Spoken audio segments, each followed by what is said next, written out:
There is absolutely no reason, none, that Justin Herbert shouldn't have the best season of his career in 2025. Not with this roster, not with this coaching staff, and not with what the front office just handed him. But here's the real conversation. What if it's not? What if somehow this season still falls short? Would the Chargers, or more specifically Jim Harbaugh, even consider a quarterback switch in 2026? It sounds crazy, I know, but that question is starting to float around. So let's break this down fully, because there's a lot to unpack when it comes to Herbert, expectations, and this retooled Chargers team. What's up, Chargers fans? Welcome to the NFL Playbook Chargers. If you're new here, don't forget to hit that subscribe button. This channel is all about breaking down everything you need to know about the Bolts. Before moving further, I really want to ask you this question. Deep inside, do you believe 2025 will be the breakout season for Justin Herbert?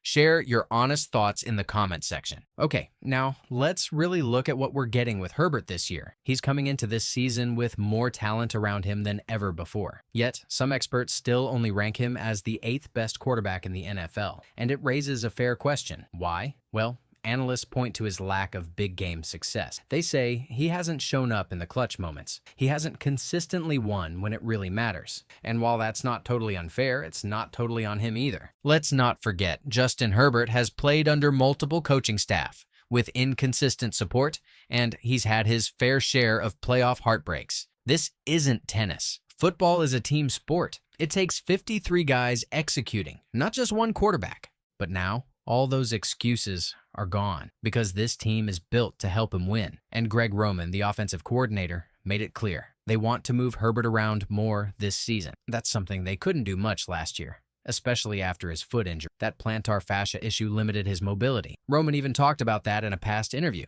saying Herbert couldn't do everything they wanted because he was simply hurting. But this year, you're getting a healthier, stronger Herbert. Physically, he looks thicker, more stout. Watching him in OTAs, you can tell he's put on some good weight. That's a product of working with Ben Herbert, the strength coach, for a second year. And let's be honest, Ben Herbert is a magician. Look at what he did last year. Deion Henley played through a torn labrum. Jamari Salyer bounced back from what looked like a scary training camp injury. Even Herbert himself battled through those foot issues and still showed up. So imagine what a fully healthy year with that kind of conditioning will look like. And even with all the injuries last season, Herbert still posted a 101.7 passer rating and the highest of his career. He threw 23 touchdowns to just 3 interceptions and racked up 3,870 yards. That's not just solid, that's excellent. The only real knock was the touchdown total. And again, you have to look at what he had to work with. The receiver room was depleted, the run game was shaky, and yet he still found a way to produce. This year, that excuse is off the table. Let's start with the O-line.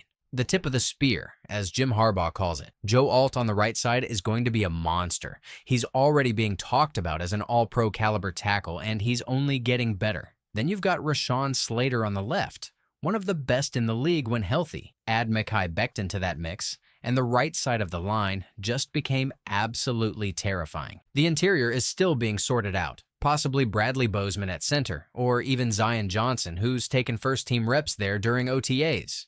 If they move Johnson to center and slide Bozeman to guard, that could be a huge upgrade. The key is keeping Herbert upright and giving the run game room to work. And it's not just me hyping this up. Some analysts have already ranked the Chargers' offensive line as the second best in the NFL. That's wild. It might be a little generous, sure, but that Becton addition really changed the game. You need a wall in front of Herbert, and it looks like they've built one. Now, to the running backs, again, massive upgrades. They went out and signed Najee Harris in free agency. Then they drafted Omarion Hampton. They've got Kamani Vidal, who's drawing great reviews in camp. And don't forget about Raheem Sanders, another physical back with a ton of upside. This group is stacked. Najee and Hampton bring that power run game Harbaugh loves. Sanders adds another layer of physicality. And Vidal, he reminds me of Ray Rice, compact, tough, can catch out of the backfield and make smart cuts. This is the most versatile and well-rounded RB room Herbert has ever had behind him. That's what this offseason has been about, surrounding Herbert with as much help as possible. No weak spots, no holes, no excuses. And then there's the receiving core. You draft Trey Harris in the second round, a big-bodied wideout with the ability to stretch the field. Then you grab KeAndre Lambert-Smith, a 4.3 speed burner who can take the top off defenses.